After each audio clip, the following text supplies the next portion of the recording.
Mark Gurman, I call him the Gurminator because he's so good on these rumors. 6 hours ago on 9 to 5 Mac, declared a date. John Pachkowski almost instantly declared it was true on BuzzFeed. From John says he got it from good sources, presumably Mark Gurman, but I don't know. Maybe maybe they share sources at Apple. March 15th, the Ides of March. Yep. You guys concur? You have your own sources. Yep. All right. Yep. We will set us not as good as Mark's, but yep, I would say so. Yep. So do you also hear, as we have over and over again, there will be a 4-inch iPhone 5 SE based possibly on the A9? Yeah, it'll be 5 SE, A9, probably the new iSight camera. Force the latest Touch? Generation. I don't think, I haven't heard anything about Force Touch. I'm sorry, 3D Touch. Which is it? 3D Touch. Yeah, 3D Touch on the iPhones. Okay. But it should enjoy, like, again, it's a chipset replacement, not a it's not a 6C, it's not a 6SC or a 6SE, it's a 5S. So it's the 5S platform. If you were to look at them face to face, they would likely be identical. You would have a hard time telling them apart just by staring straight at them. But if you take the guts out and you put all the modern guts inside it, it's kind of interesting. Close to what they're announcing. It's like having a vintage Ford with a modern engine in it. Well, not just that, but I like this idea a lot. Kind of like how I was confused by a friend of mine who has a BMW M3.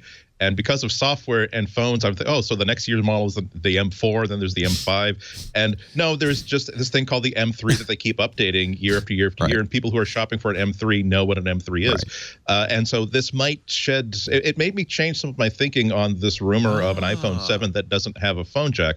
What if they were to simply add an iPhone 7 to the line and just keep saying, here's what the iPhone 6 does, here's what the iPhone 5 does, and they could, at least for a couple of years, keep improving it with, as I like the terminology that Rene used, that basically it's an iPhone 5 frame, but that means they can change the engine around, they can change the screen around, they can change other things around. So basically, they maintain the price points where they are.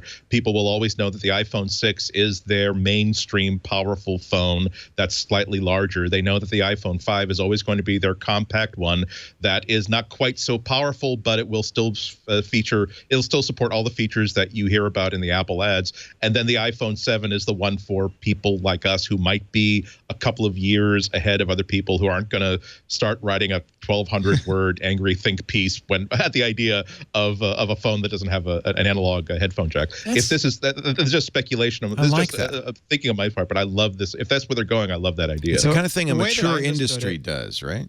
The way that I understood it is that it was almost the same as what happened with the iPod Touch last year, where they took the existing iPod Touch and they brought it up to date in terms of the processor and the specs.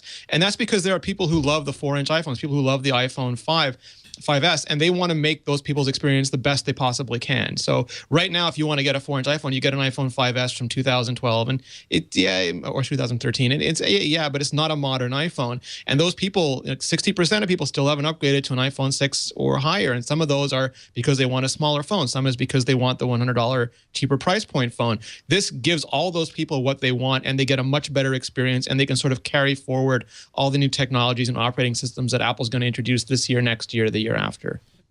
So I do like that idea. The idea that you have a kind of a, isn't the word orthogonal? I don't know what that means, but I just feel right. Apple's not afraid to spread their product line out. I think that's good to use these old models. You have to have reasonable price points. And people ask Apple, why don't they make a cheap product? And the answer is, well, instead of making a cheap product, we make a great product, and then over time it becomes less expensive to buy. Audi does that. They have an A3, 4, 5, 6, 7, 8, and it's a very, it's a smooth price scale. But this was the question: is with the 5S, would they just let it sort of sit there and rot, or would they say, well, no, I think you did the right thing. We need to bump this a little bit, and that's just super smart because there are people who want that phone. Slow-mo in the chat room made a good point. It's another indication that we really need to just make a list of all those tropes that we always thought that were true of Apple as of like 2007, 2008, 2009, and throw out that book. Because one of those tropes was that Apple likes to have a really lean product line. They like to have good, better, best, and they're not going to complicate things by adding more models to it. But it is now 2016, and if there are people who are willing to spend money for a 4-inch phone, Apple has no problem with taking that person's money and giving them a really good product while they're at it. Where does this, as I said, put the 7? You've got good, better, best, bestest. What? Forget it. Forget good, better, best. Forget it. Okay, it's so four line. I'm serious. But and I'm serious too. Where does the 7 fit in that? So the way it fits is you'll always have the new flagship phone. So the 7 is going to be the new flagship phone. Then you have last year's phone that stays over at the middle point, and that's for people who they really want an iPhone, but they don't think all the extra features are worth an extra $100. So they'll take the discount. Then you have a phone underneath that, and this year that would have been the iPhone 6. You get the iPhone 7, 6S, and then iPhone 6. But there's not a lot of differentiation between the iPhone 6 and the iPhone 6S Plus. It doesn't help people who want a smaller iPhone. It doesn't help Apple who wants to keep ASP centered around the middle of the road iPhone. So by doing this, they get to still have the new flagship iPhone. They get the iPhone 6S line right at the middle point, which is still a really good phone. Then they have a highly differentiated iPhone that also allows in people who want the smaller screen size. So sort of win-win-win for everybody this year. And then of course it also fits in with remember the 2015 MacBook, which was totally impractical for the mainstream, but there are a lot of people that really wanted a machine exactly like that. So maybe again, if we're accepting that this idea is true, you could have they would have the freedom to make an iPhone 7 that is not necessarily practical for everybody, but is the first tee off for a lot of ideas that are going to be mainstream across the product line in a couple of years' time. I mean, we're also hearing rumors about how they might be working on a radically new camera system that's built based on multiple lenses and will be the biggest bump up. Again, this is a rumor that is going to be not just an incremental bump up, but just one of the biggest bumps they've ever done. That might not be something that everyone is willing to pay for. That might not be something that people would be willing to trade off a little bit of battery life for. But they could put that in the iPhone 7 because they're attracting people who are going to look at that and say, I really do want those features, even if I'm a mutant who isn't in the mainstream yet. And of course, as Shlomo in the chat room said, part of this would be make sure Apple Pay works on all 4 platforms, right? Yeah, there's the thing. I mean, there's also this rumor about a new iPad Air 3, right? And it's the same thing. It's sort of like after a while, you need to take the base features of your product line and stretch them across the line. And the not having Apple Pay on the 5S is a problem. And so if you do a 5SE and you add Apple Pay, that makes sense. Like on the iPads, eventually every iPad's going to need Apple Pencil support and the smart connector and all those sorts of things because they're kind of part of the story of the platform. And not being able to do Apple Pay on the 5S is a problem. Yeah. And the 7, so do you think 4 will stop at 4? Does that seem reasonable?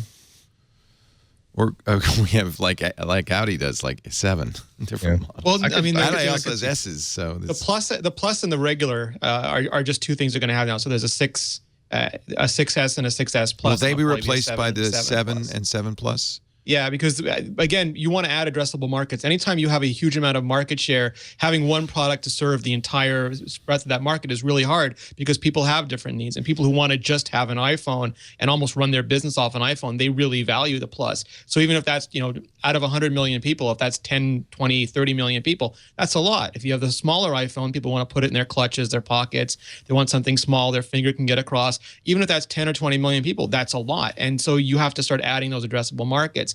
Apple's job is to have the fewest phones possible that cover the greatest market possible, and it seems like they're doing that with the 4-inch phone, the 4.7, and the 5.5. So so we'll have a 5S. Oh, okay. I would imagine when the 7 comes out, the 6 will go away, right? And we'll still have the 6S and 6S. So there will Plus. be kind of small, medium, large, or something like that. I mean, I really don't know. I'm still wrestling with the idea of if it's true that the iPhone 7 will not have an analog audio port. I see. That just seems stupid. I'll say I'm saying that just seems stupid. Yeah, I agree. I can't make it imagine Type C. Would you consider Type C if you're going to go that far? What I'm saying. No. So what I'm saying is that it makes more sense if it's more of a 2015 MacBook sort of situation that says that there are going to be people who are going to like everything we do with the iPhone 7, but we're not going to abandon the people who like their iPhone 6 Plus. The 6S Plus. They just wish it were a little bit faster or just a little bit more like that. You do that at your peril, but it is nice to have one model like the MacBook where we're going to try stuff. We're going to push the envelope with this product. And it doesn't need to be mainstream or the next big thing. I think you could say the Mac Pro is that way too. But this is a platform we could try stuff. Right. So how do you innovate on the iPhone when it is your entire company? And I think the answer may be you sell other iPhones too. Right.